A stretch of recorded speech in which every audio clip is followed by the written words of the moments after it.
Sir মন্দিরা ঘোষ মণ্ডল। মন্দিরের বাড়ি sir পূর্ব বর্ধমান জেলার অন্তর্গত মেমারি থানার ইলামপুর গ্রামে। কিভাবে এলে তুমি ওখান থেকে? স্যার আমি বাসে এসেছি। বাসে করে? হ্যাঁ স্যার। কত কিলোমিটার নবদ্বীপ পর্যন্ত? আনুমানিক 34 থেকে 35 কিলোমিটারের মতো।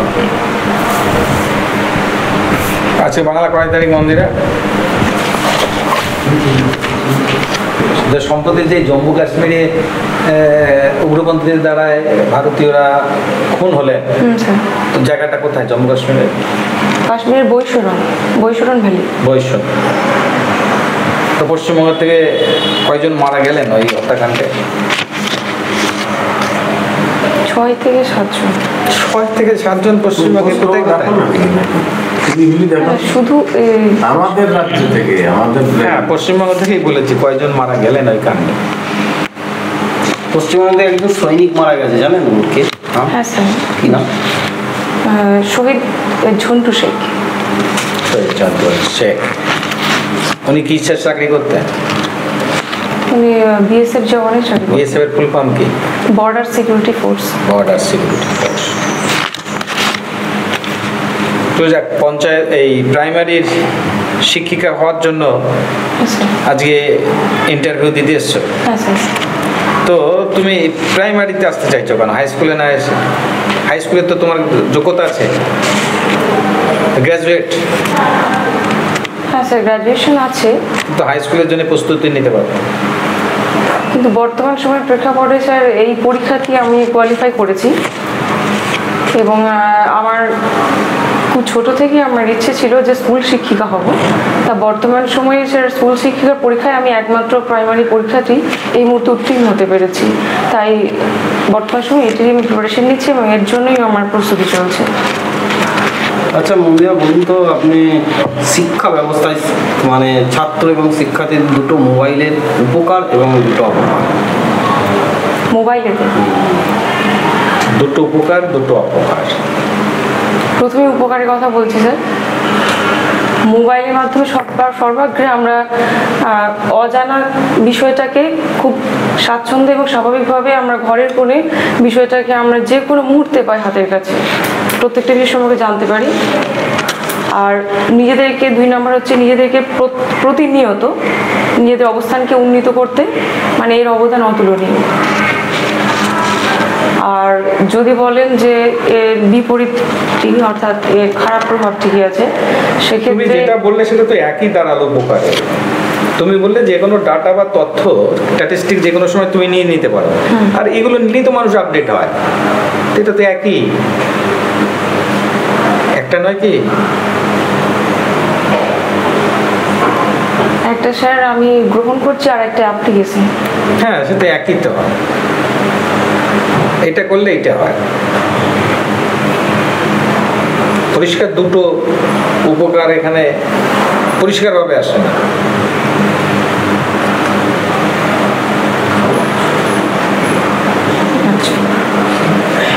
আর অপকারের বিষয়টি যদি বলা হয় তাহলে মানে বর্তমান সময়ে ছাত্রছাত্রীরা এবং শিক্ষক মহাশয়রা সকলেই মানে এত অতিরিক্ত সময় মানে এইটির পিছনে মানে ব্যয় করে চলেছেন যে মানে মূল বিষয়টি থেকে তারা অনেক দূরে চলে যাচ্ছেন, যার জন্য মানে আসল উদ্দেশ্য সেখানে ব্যাহত হচ্ছে।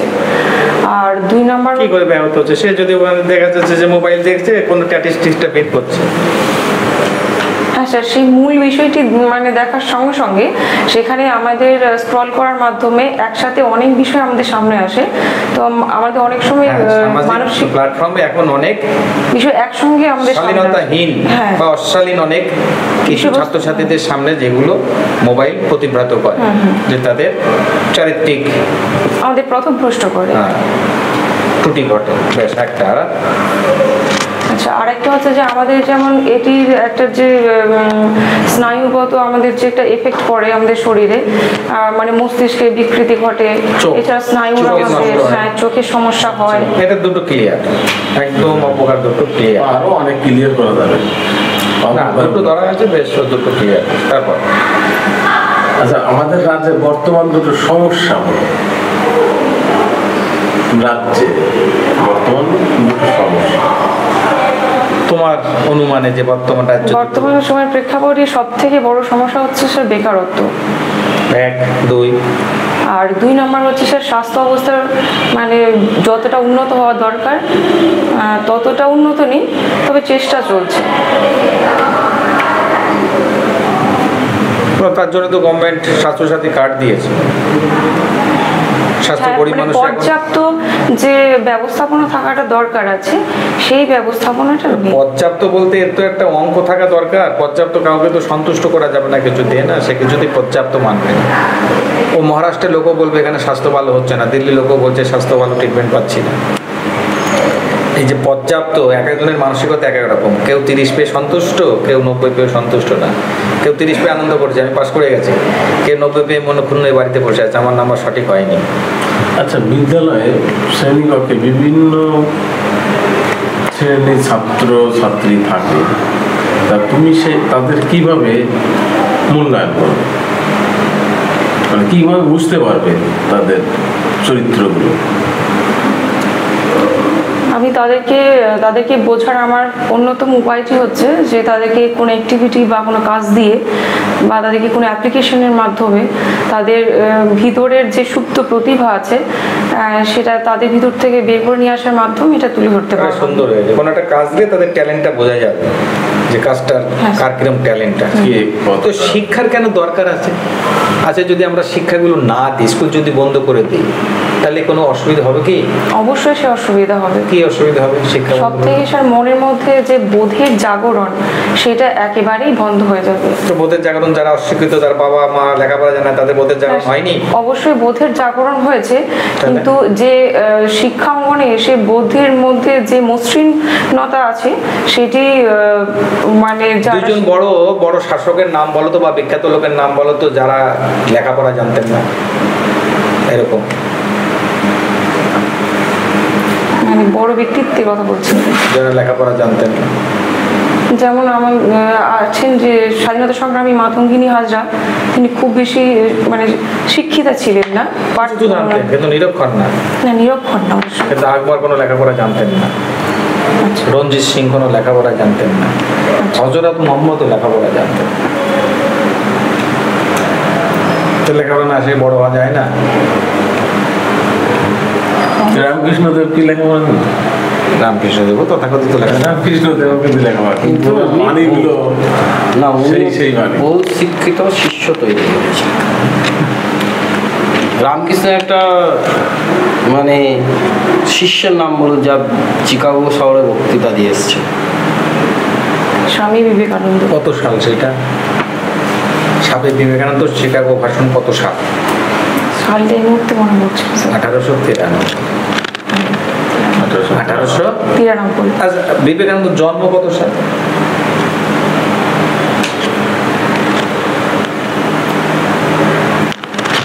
বিবেকানন্দ জন্ম দিবস কোন দিন পালন করা হয় জানেন? হ্যাঁ স্যার, হবে 12ই জানুয়ারি, কি বলা হয় দিনকে? যুব দিবস। শুভ দিবস। এই যে কত শতাব্দী চলছে মন্দিরে? একবিংশ শতাব্দী। একবিংশ শতাব্দী কত সাল অব্দি চলবে?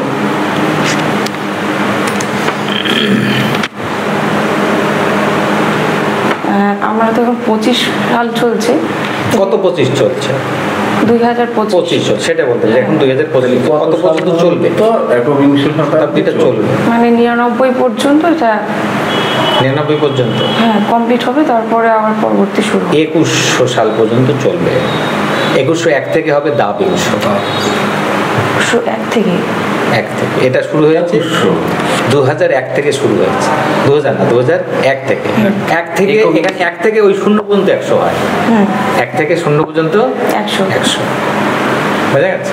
এই যে একবিংশ তাহলে শেষ হবে কবে? 2100 মানেই তো একবিংশ, তাহলে 2100 ঠিক আছে। 2101 থেকে তখন 2101 থেকে হবে দাবিংশ। বিংশ শতাব্দী কত পর্যন্ত ছিল? বিংশ শতাব্দী কত পর্যন্ত ছিল তাহলে? কবে থেকে কবে ছিল বিংশ শতাব্দী? 1900 বলো 1900 থেকে শুরু 1901 থেকে 1901 থেকে বলো 1901 থেকে 1901 থেকে শুরু করে 2000 পর্যন্ত 2000 সাল পর্যন্ত, ঠিক আছে? তা 2000 না হলে তো বিংশ হবে না, অনেকে এটা ভুল বলে। শ্রেণীকক্ষে গিয়ে দেখলেন কয়েকজন বিশেষ চাহিদা সম্পন্ন শিশু আছে, আপনি কিভাবে বুঝতে পারবেন যে তারা বিশেষ চাহিদা সম্পন্ন শিশু? আবারও স্যার আপনাদের কথার প্রশ্নের আমাকে আবার একটি উত্তরের পুনরাবৃত্তি করতে হবে, মার্জনা করবেন। কারণ প্রত্যেকটি ছাত্রকে আমরা অ্যাক্টিভিটির মাধ্যমেই তাদের ভিতরের মানে প্রতিভা বা তাদের ভিতরের অ্যাক্টিভিটি শুধু সেটার মাধ্যমে আমরা বুঝতে পারি। অ্যাক্টিভিটি না দেখেও বোঝা যায়, তাদের চলন এবং কথাবার্তা দেখেও বোঝা যাবে যে শারীরিক দিক থেকে অন্য ছেলেদের চাইতে সে বিশেষ চাহিদা সম্পন্ন। শারীরিক উপরাঙ্গে কোনো কিছু থেকে থাকে তাহলে সেটা আমরা দেখেই বুঝতে পারবো, দেখেই বোঝা যাবে। যদি মানসিকভাবে থেকে থাকে তাহলে সেটা কথা বলার মাধ্যমে বা তার আচার আচরণের মাধ্যমে, শুধু কাজ দিয়ে নয়, তেমনি তার হাঁটা চলা কথাবার্তার মধ্যে দিয়ে সে বিশেষ চাহিদা সম্পন্ন বোঝা যাবে, অন্য ছেলেদের চাইতে সে আলাদা। ডিএলএড এ আপনি অবজারভেশন মেথডটা পড়েছেন, অবজারভেশন মেথডটা কি? কোন একটি বিষয়কে পর্যবেক্ষণের মাধ্যমে, পর্যবেক্ষণের মাধ্যমেই আপনি বিশেষ চাহিদা সম্পন্ন বুঝতে হবে। আপনাকে বুঝতে হবে যে বিশেষ চাহিদা সাধারণ শিশু থেকে আলাদা, ওটা তো আমরা দেখি পর্যবেক্ষণের মাধ্যমেই তো দেখি।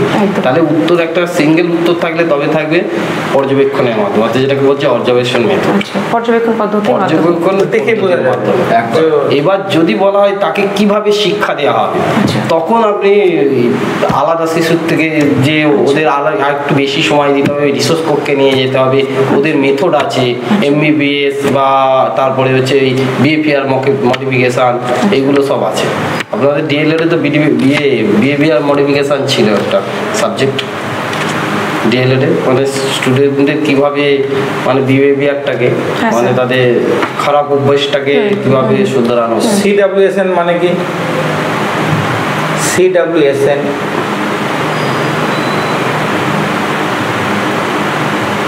স্যার এটা চাইল্ড সম্পর্কিত, কিন্তু আমার এই মুহূর্তে পুরোটা মনে নেই স্যার।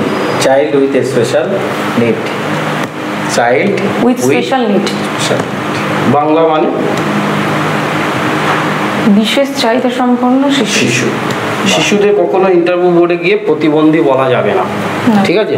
এটা বললেই তাহলে পুরো একদম নেগেটিভ কথা, একদম নেগেটিভ। এই যে আমরা যেহেতু আগে বলতাম হ্যান্ডিক্যাপ বা প্রতিবন্ধী, এখন এটা বলা যাচ্ছে না, তার জন্য আমরা বিশেষভাবে সক্ষম কথাটা সিডব্লিউএসএন ব্যবহার করছি। এরকম আর কোন জায়গায় এরকম কথা চেঞ্জ হয়েছে সরকারের? এরকম চেঞ্জ আর কোন জায়গায় সরকার করেছে যে আগেরটা বলা যাবে না, এখন যেরকম প্রতিবন্ধী বলা যাচ্ছে না, আর কোন জায়গায় এরকম চেঞ্জ করেছে? যেমন স্যার আমি খুব সাম্প্রতিক একটি অনুষ্ঠানে গেছিলাম আমার এই সঞ্চালনার কাজে, সেখানে গিয়ে আমরা তো সবসময় বলে থাকি যে স্বাগত ভাষণ, তো বর্তমান সময়ে দাঁড়িয়ে বলছেন যে ভাষণ এই কথাটা ব্যবহার করা যাবে না, যে শিশু মনে বা প্রত্যেকটি মানুষের মনে খুব এফেক্ট দেয়, যার জন্য আমরা স্বাগত আলোচনা এটার মাধ্যমে আমরা কথাটার মাধুর্যতাটা অনেকটা সুন্দর করতে পারি। এটা কোনো আইনের মধ্যে নেই, এটা যে নিজস্ব কথা ব্যবহার করার মানবিকতা, মানসিকতা, কিন্তু সরকার আইন করে সেটা নিষিদ্ধ করে দিয়েছে। এই যে সরকার আইন করে দিয়েছে যে আমরা কিন্তু আর প্রতিবন্ধী বলতে পারি না, তাই না? বিশেষভাবে সক্ষম বলতে হচ্ছে, তা সরকারও সেটা আইন করে বন্ধ করে দিয়েছে, যেটা আগেরটা আর বলা যাবে না। সেটা হচ্ছে জেলখানা, এখন আর বলা যায় সংশোধনাগার, এটা আইন করে বলে দেওয়া হয়েছে যে আর জেল অমুকের জেল বলা যাবে।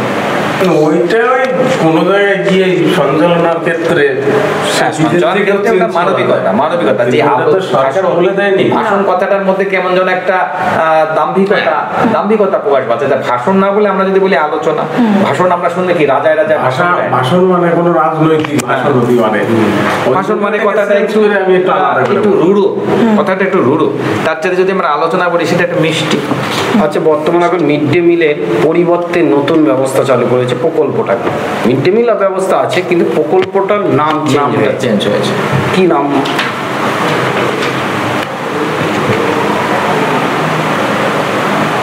এটার মধ্যে মনে পড়ছে না।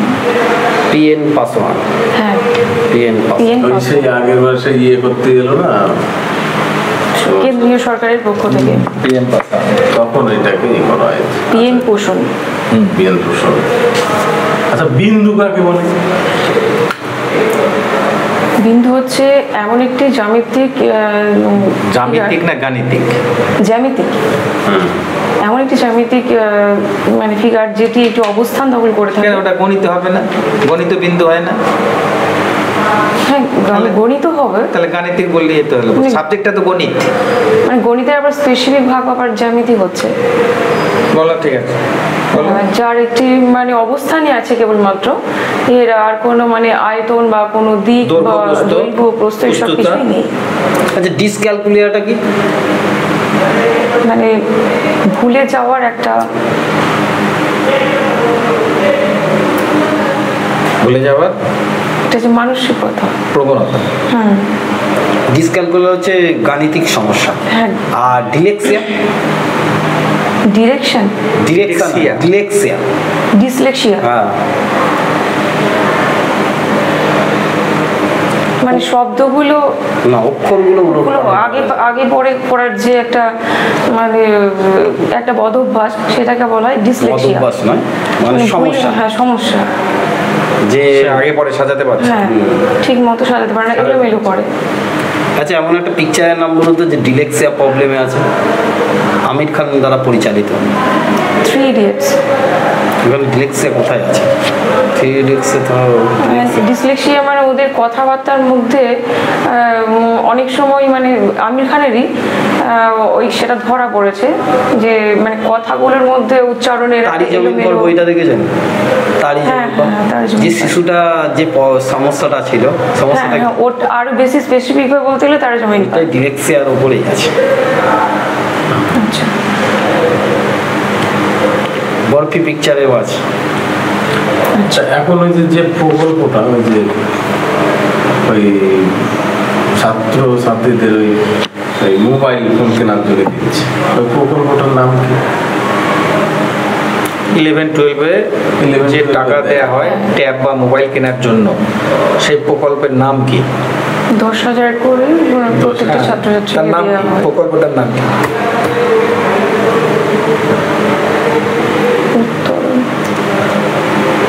না, সেই মধ্যে মনে পড়ছে না সঠিক নামটি। সাইকেল দেয় প্রকল্পের নাম কি? সবুজ সাথী। তাহলে ওর একটা নাম আছে, সবার এক একটা নাম আছে, এই নামটা তরুণের স্বপ্ন। হ্যাঁ, তরুণের স্বপ্ন। তরুণের স্বপ্ন। বেশ, তাহলে এবার মন থেকে এবার কমপ্লিট। মন্দিরা ম্যাডামের আগের দিনের তুলনায় আজকে নার্ভাস লাগছে। আগের দিন খুব সুন্দর হয়েছে, আজকে একটু যেন অন্যরকম।